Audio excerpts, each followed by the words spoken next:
Welcome back everyone, Zaf here. In today's video, let's go over the proper build for Alicia. That way you can maximize your damage. Now starting off, Alicia's kit is a bit different from what we're used to. Her skills are very powerful, primarily her basic skills and her core attack. Based on the dupes you get for her, which I'll display in just a second, her core attack will deal so much damage, it'll actually be your primary damage source. And this does directly influence what artifacts we will be going for, so I'll show you in just a moment. And really quick, something very important for the supporter program. The season is ending, that means your support will be taken off. You do have to go and extend your support by clicking the extend button. You get that page by going to your profile. It isn't on the main page here, so what you have to do is log in, go to your My Page. There'll be a button at the top right hand corner. This button right here, you press My Page, and once you go that, you go to the supporter section, not the creator section, and then all you have to do is press extend support, and once you do that, you'll be good to go. You can wait another month to do this again. So just a reminder, support is ending, so if you are supporting us, make sure you extend your support or go ahead and start supporting us right now. We do have new coupon codes for 1,000 stones. I have sent a few to our supporters, so make sure you wait and see if you get some of those codes. If not, I'll have more methods to get them coming up.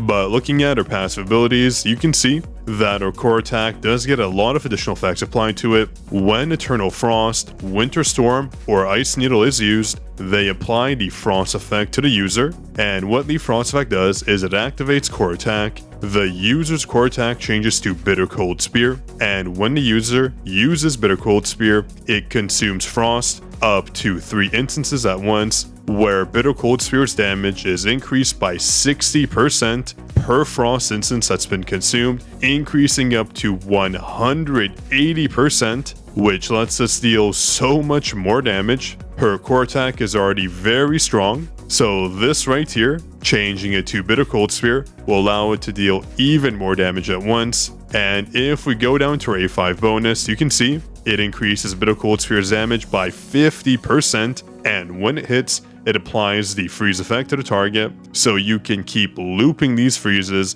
over and over again. And at our A3, frozen targets have 30% increased damage dealt to them, so all these passives go hand in hand. With our A4 bonus, it actually isn't the best, just because it only applies to enemies that do have a water weakness, so unless you do have the water elemental buff, this doesn't apply from my understanding. But her A2 is also very good. It applies additional stacks of the Frost effect when using Eternal Frost, Winter Storm, or Ice Needle, making her core attack apply more often with the enhanced bonus it gets. And with Alicia, you have to note, a lot of her skills do apply shields, like her basic skill here, her support skill as well, and her QT skill. So that's why she's so vital to get to the A1 stage. She'll basically always have a shield applied to her, meaning she will get a 20% crit rate and crit damage buff, which explains why she deals so much damage. And if you haven't seen her on our tier list just yet, she is one of our god tier units currently. So her skill priority for levels would have to be her basic skills, her core attack, and her ultimate skill. These skills will benefit you the most in terms of dealing damage. Her QT and support skills, I never recommend leveling them up. They really don't provide a substantial damage boost, especially with the support skill. Leveling it up is fairly pointless, the scaling is very low. I would much rather level up the QT skill first before the support. The support skill should probably be the last one you level up, but again, these 4 should be your ideals. So let's go over what artifacts she will most benefit from. There are 2 she will really take advantage of, and that's just because of her kit. So looking at armed, this is actually not one you want to go for. The attack bonus is fine, but there is other artifacts that will allow her to scale even more. So one is obviously the toughness set. It does provide us a crit rate and crit damage increase. This basically works for every single hunter we have. It's one of the best sets in the game, and that's why it also works on Alicia.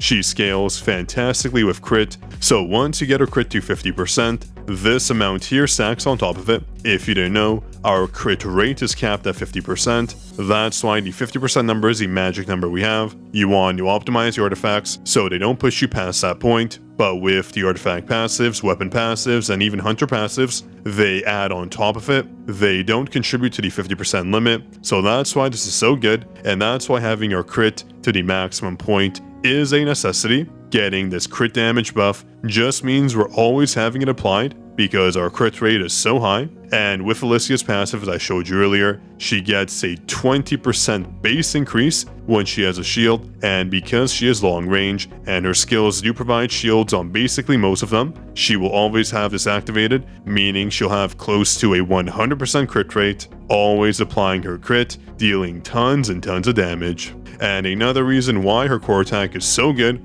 if we look at her weapon, it increases the user's core attack by 40%, and when the ice body armor effect is applied, it increases water damage dealt by 20% as well. So this weapon is so vital for her kit. Having all this core attack damage buff just makes her one of the best hunters for spamming your auto attacks. It essentially has no cooldown, so you will be able to spam it non-stop. But going back to artifacts real quick, one more artifact that will actually work on her that I did previously doubt until I saw the core attack damage she applies is the Solid Foundation set, just because it provides additional core attack bonuses and also charges the user's core gauge by 60, so it is one of the better artifacts we can use for her. The 18% buff is actually substantial. I know it doesn't apply to all her skills, unlike the toughness set, which is a global increase to crit, but I seriously recommend, if you have the proper artifacts for Solid Foundation, to give it a try. It will work fantastically for her.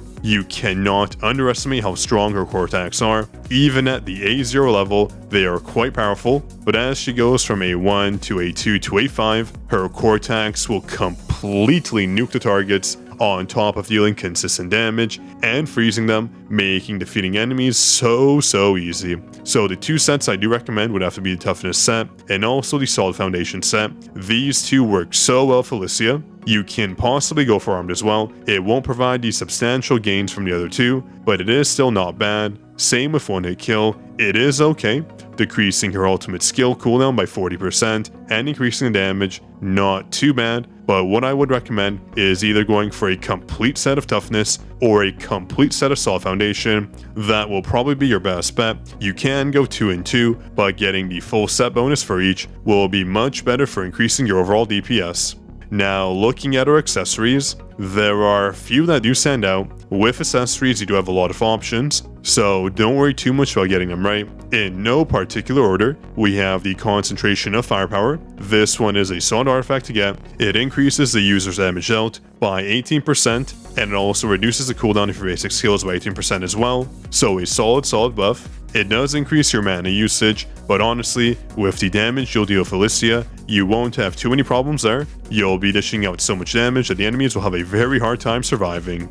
One other artifact that you can use on her would have to be this one here, that being the Berserker set. When the user has a certain HP amount, their damage does increase at the 4 set effect. 70% HP is what you need to reach to get a 30% damage increase, though with Alicia, I don't honestly recommend this. Because Alicia gets so many shields, getting your HP down will be a bit difficult, so what I recommend is going for the Executioner set. The HP condition is for your enemies, so once they are 70% HP or less, you'll deal 20% more damage. It is far easier to get off, but you can use both between Executioner and Berserker. I know Berserker provides a higher damage amount at 30%, whereas Executioner only applies a 20% buff, so it's up to you. It does depend on your playstyle. So these 3 sets would be your best picks. They will provide the highest damage amounts, but they each have their own individual requirements. So it's just based on your playstyle, but every single one of these artifacts will work just fine on Alicia. There is one more I do want to mention, that being Champion on the Field. It does provide an attack bonus which is very easy to get off, so getting a crit in will increase your attack by 5% up to 20%. So this is much quicker to get off than the rest, but overall you can't really go wrong